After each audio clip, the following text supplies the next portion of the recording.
안녕하세요. 홍세훈입니다. 3월 26일자 월스트리트 저널 기사 읽기 시작하겠습니다. 지금 계속해서 여러 가지 시도를 해보고 있는데 그 중에 하나가 이제 제목을 무엇으로 할 것인가 고민이 많습니다. 처음에는 이제 영어 공부라고 했다가 그 다음에 뉴욕 증시 뉴스라고 했다가 지금 이제 다시 너무 복잡한 것 같아가지고 스트리트 뉴스라고 이름을 지으면 어떨까 이렇게 생각을 해보았습니다. 좋은 의견 있으면은 반영하도록 하겠습니다. 3월 26일자 오늘 저널에 실린 그 헤드라인 사진은 멕시코 국경, 미국과 멕시코 국경에서 보호소 입소를 기다리는 처리를 기다리는 36살 된 아빠가 9개월짜리 딸을 보듬어 안고 초조한 눈빛으로 기다리는 그런 모습이 가장 큰 사진으로 실렸는데, 보는 거하고 달리 이제 기사의 내용은 지금 바이든이 트럼프를 이기고 대통령이 된 다음에 소위 그 나라를 관리하는 행정부의 수장으로서 얼마나 그 역량이 있는지, 얼마나 잘 처리하는지 이제 도전이 되는데, 뜻밖의 이제 이 이민자 문제, 엄청나게 많은 이민자가 넘어오는 것을 어떻게 처리할 것인가의 문제를 해결하는 것이 지금 주목을 받고 있습니다. 민주당과 공화당 양당에서 서로 요구를 하고 있고, 근데 어쨌든 중요한 것은 지금 보면 한 17,000명 정도가 지금 국경의 보호소에 지금 그 있는 상태인데, 계속해서 넘어온다는 거죠. 계속해서 증가하고 있는데 이걸 어떻게 처리할 것인가. 중요한 건 빨리 처리해야 된다는 거죠. 그래서 부통령도 이제 남쪽에 있는 나라들한테 보내서 외교적으로 처리하려고 하고, 그 다음에 이제 국경수비대의 어떤 처리 절차도 약간 간소화시켜가지고 돌려보내는 걸. 예전에 이제 체포를 해서 뭔가 나름대로 처리를 한 다음에 돌려보내는데, 바로 이제 그 권유를 해서 돌려보내는 프로세스를 미봉책으로 새로 만들었다고 해요. 그러나 이제 장기적으로는 이걸 어떻게 처리할 것인지, 이민 정책을 만들어야겠죠. 예를 들면 독일 같은 경우에도 터키에서 이제 굉장히 많이 넘어왔는데 그들을 어떻게 할 것인가. 실제로 이제 독일에 가보면 그 사회의 어떤 그 아래층에 경제활동의 한 축을 담당하는 사람들이 터키인들이고, 케밥으로도 유명하지만 그 음식 중에도 보면 터키 문화가 잘 녹아있고 그런 걸 볼 수가 있는데, 미국도 그렇죠. 미국의 남부 쪽에 보면은 이제 멕시코 스페인어 쓰는 사람들, 뭐 이런 스페인어 밖에 쓸 줄 모르는 사람들, 이런 사람들이 거주하고 있는 그런 사회인데, 계속 밀려드는 이민자를 어떻게 처리할 것인가, 그것이 관건인 것 같습니다. 그 지금 백신 중에 화이자 백신이 바이오엔테크가 개발한 것을 이제 화이자가 양산하고 마케팅하는 그런 구조로 돼 있는데, 그걸 개발한 사람들이 부부예요. 두 부부인데 그 사람이 바로 독일로 이민 온 그 집안의 2세들입니다. 그래서 그 독일의 메르켈 총리가 이 두 사람한테 최근에 공로상을 주기로 했는데, 어쨌든 뭐 이민자를 받았을 때 이 문제가 일어날 수도 있지만 좋은 이런 어떤 기회가 되기도 하니까 이 문제를 슬기롭게 해결할 필요가 있을 것 같습니다.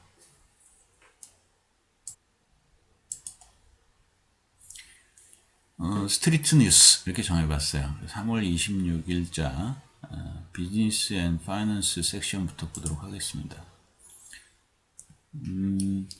첫 번째 뉴스는 실업수당 청구에 관련된 것인데 그 코로나 이전 시대 레벨로 내려갔다고 합니다. 아주 좋은 사인이죠. 이거 이제 Initial Jobless Claim이라고 되어 있는데 그게 fell to 684,000 68만 4천 명으로 떨어졌대. 그 전에 78만 1,000명이었는데 한 주 전에 their lowest level of the pandemic. 팬데믹에서 최저 수준이고 팬데믹 이전 수준입니다. 그래서 보면은 as stronger hiring and consumer spending 더 고용세가 높아지고 그 다음에 소비자 지출이 늘어나면서 미국의 경제 회복을 가속화시키고 있답니다. 그렇게 되면서 이제 그 주요 지표인 Initial Jobless Claim 실업수당 청구죠. 실업수당 청구 건수가 줄어들었다라는 그런 얘기입니다. 우리나라도 이제 보험급여 청구 수를 가지고 이제 컨트롤할 수 있을 텐데, 확인을 할 수 있을 텐데, 다음에 그것을 한번 확인해 보도록 하겠습니다.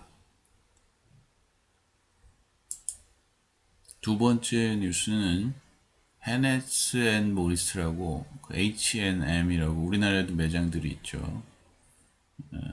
지갑 뭐 이런 거 하다가 의류 뭐 이런 걸 파는 그 패션 매장인데 이 스웨덴 계열의 회사죠. 이 회사가 중국에서 이제 아주 곤란한 상황에 처하게 됐다는 뉴스입니다. 내용을 볼까요? H&M disappeared from a range of China's leading apps as Chinese consumers continue to rage over the clothing brand's decision to stop sourcing from the country's Xinjiang region.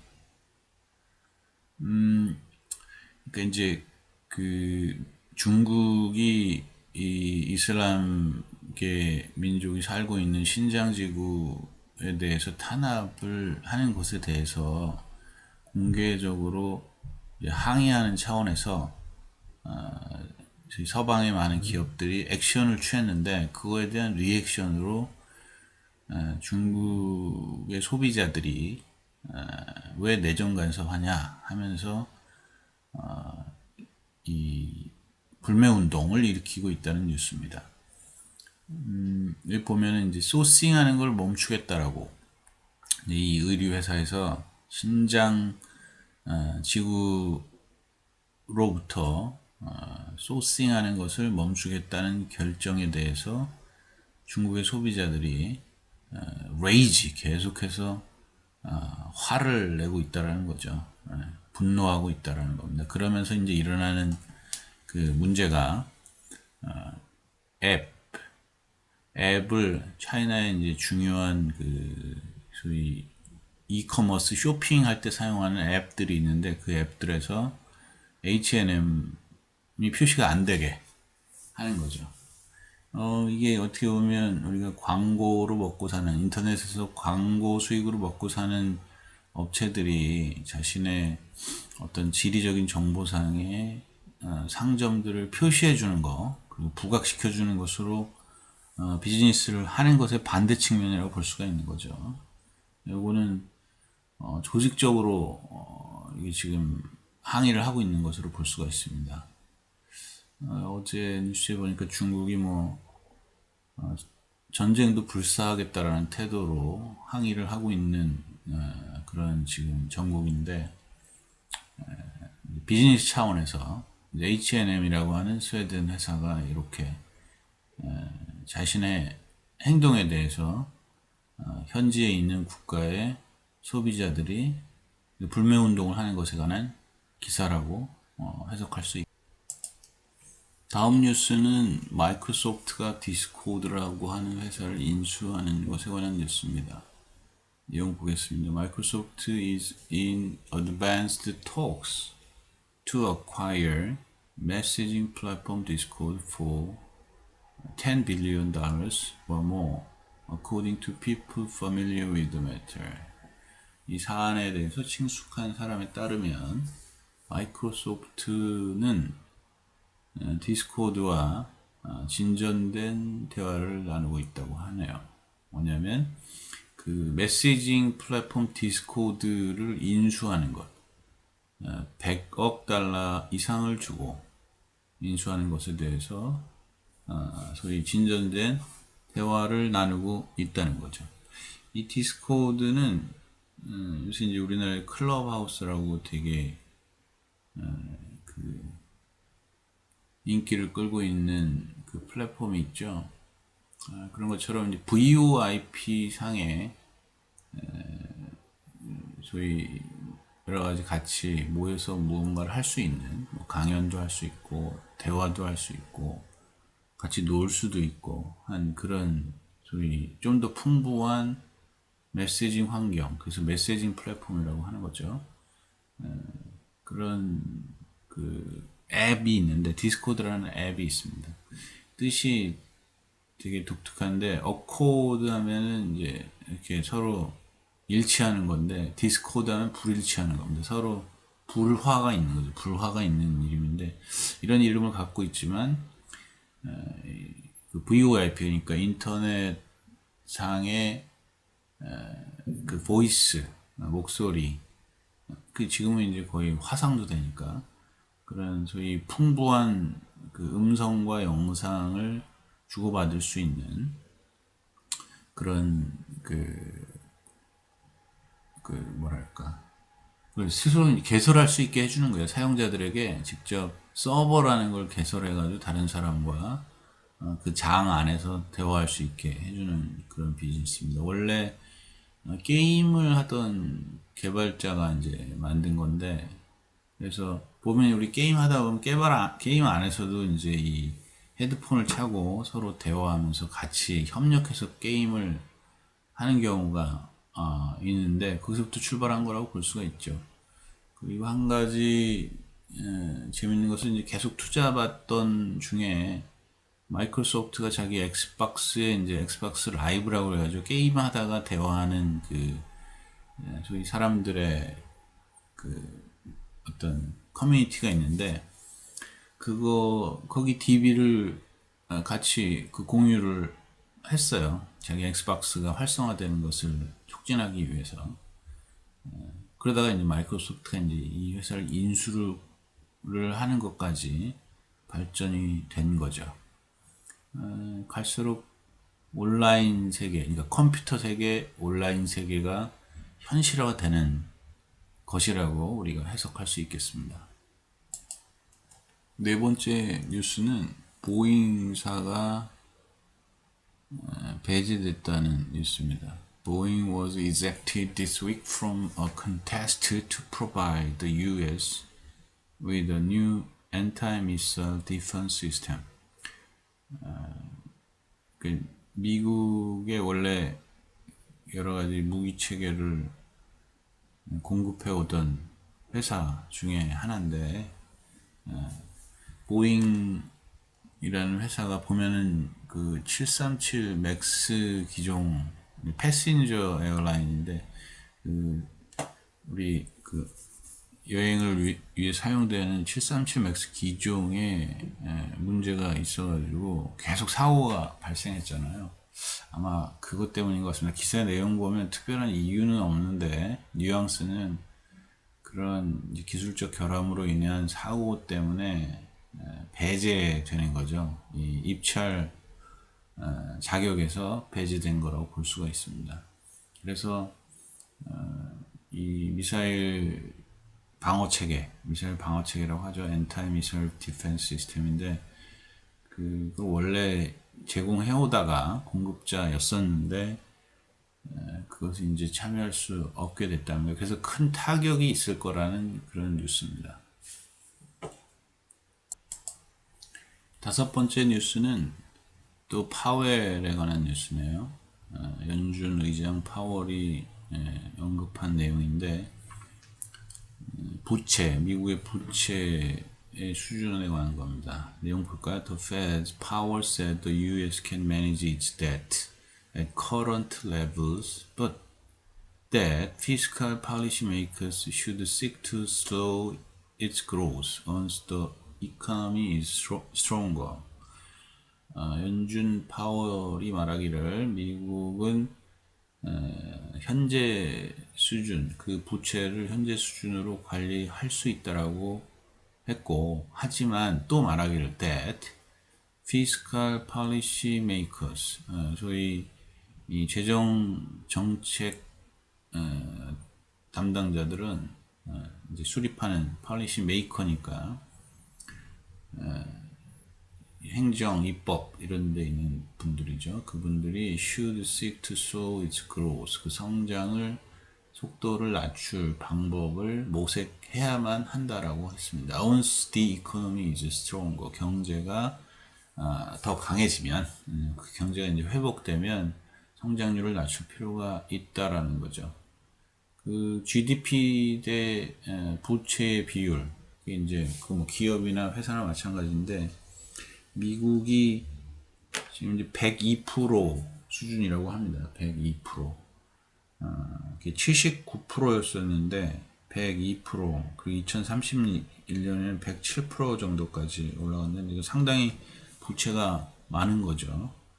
참고로 우리나라의 경우에는 2020년에 44.5%, 그리고 2021년엔 47.3% 정도라고 지금 예상하고 있는데, 그 미국이 상당히 부채 비율이 높다라는 걸 알 수가 있죠. 그러니까 이제 우려가 나왔는데 그럼에도 불구하고 관리할 수 있는 수준이라고 응답을 한 거죠. 여섯 번째 뉴스, US stocks rose. 미국 주식이 올랐답니다. With the Dow and S&P 500 and Nasdaq gaining 0.6%, 0.5% and 0.1% respectively. 넘어가겠습니다. 그 다음에 Buffett's Berkshire is pitching Texas lawmakers on a plan to spend $8.3 billion to build power plants that would run during electricity emergencies. 워렌 버핏 참 대단하네요. 워렌 버핏의 버크셔라는 회사가 있죠. 워렌 버핏이 발표하기를, 그러니까 텍사스의 국회의원들 앞에서 발표하기를 계획을 발표했습니다. 83억 달러를 지출할 거라고, 투자할 거라는 뜻이겠죠. To build power plant that would run during electricity emergency. 지난번에 텍사스에서 그 전력망이 동시에 멈추는 그런 그 사고가 났었죠. 그래가지고 텍사스 사는 사람들이 추워가지고 막 엄청 고생을 하고 사망자도 나왔을 거예요. 그런 그 원래 따뜻한 남쪽 나라 사람들이 이제 갑자기 한파가 몰려오면 어려움을 겪는데, 특히 텍사스의 전력망은 다른 미국 다른 지역과 연결이 되어 있지 않은 독립적인 지역인데다가 원래 여기가 이제 석유가 많이 나는 데니까 그럴 일이 없다라고 보고 되게 이제 해이하게 있다가 이제 그 북극 한파에 당한 사례인데, 그래서 다시 이걸 고쳐야 된다라는 그런 그 생각이 있는 거죠. 기사의 내용을 보면 이머전시의 경우엔 이제 뭐라고 표현이 되냐면 break the glass in case of emergency라고 되어 있는데, 그러니까 긴급 상황에만 깨세요, 뭐 이거죠. 우리 버스 이런 데 보면 망치 있지 않습니까? 예. 위기 상황에서 유리창 깨고 나갈 수 있게 하는 그런 메커니즘, 그건데 훌륭하네요. 10개의 천연가스 발전소, 백업 발전소를 짓겠다는 계획입니다. 그리고 평상시에는 가동 안 하고 비상시에만 가동을 한다는 거고, 기존의 이제 발전 그 공급자들과 경쟁하지 않겠다라는 약속도 했답니다. 거의 천사에 가깝죠.